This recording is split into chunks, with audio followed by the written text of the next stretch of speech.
Ugadi special soft బొబ్బట్లు చిట్లకుండా పల్చగా రావాలి అనుకుంటే ఈ టిప్స్ తప్పకుండా పాటించండి. బౌల్‌లోకి ఒక గ్లాస్ మైదా, ఒక గ్లాస్ గోధుమ పిండి, అర టీ స్పూన్ ఉప్పు, అర టీ స్పూన్ పసుపు, 2 టీ స్పూన్ల దాకా కూడా నెయ్యిని వేసుకొని బాగా కలుపుకొని, ఆ తర్వాత కొద్ది కొద్దిగా నీళ్ళని పోసుకుంటూ బంకగా ఈ విధంగా కలుపుకోవాలి.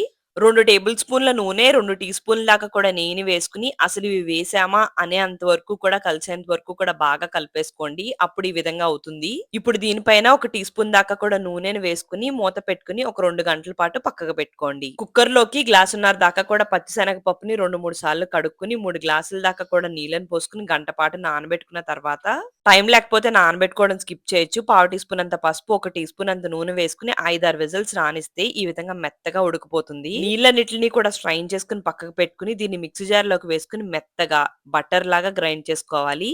దీన్ని మళ్ళీ పాన్‌లోకి వేసుకొని గ్లాసున్నర నుంచి 2 గ్లాసుల దాకా కూడా బెల్లం, పావు టీ స్పూన్ యాలకుల పొడి, 2 టీ స్పూన్ల నెయ్యిని వేసుకొని అంతా కూడా కలిసేంత వరకు కలిపేసుకొని ఉడికించేసుకొని ఇది చల్లారేంత వరకు కూడా ఒక ప్లేట్‌లోకి వేసుకుంటే ఈ విధంగా గట్టి పడిపోతుంది. కొద్ది కొద్దిగా నెయ్యిని తడుపుకుంటూ పూర్ణం ఉండల్ని రెడీ చేసేసుకోండి.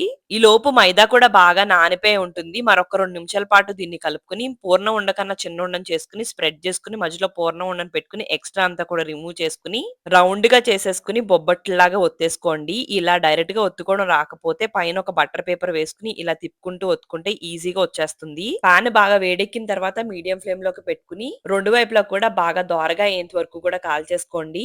కొద్ది కొద్దిగా నెయ్యి వేసుకుంటూ కాల్చుకుంటే అద్భుతంగా వస్తాయి బొబ్బట్లు. మంచి టిప్స్‌తో డీటెయిల్డ్ వీడియో కావాలనుకుంటే నా యూట్యూబ్ ఛానెల్‌లో చెక్ చేయండి.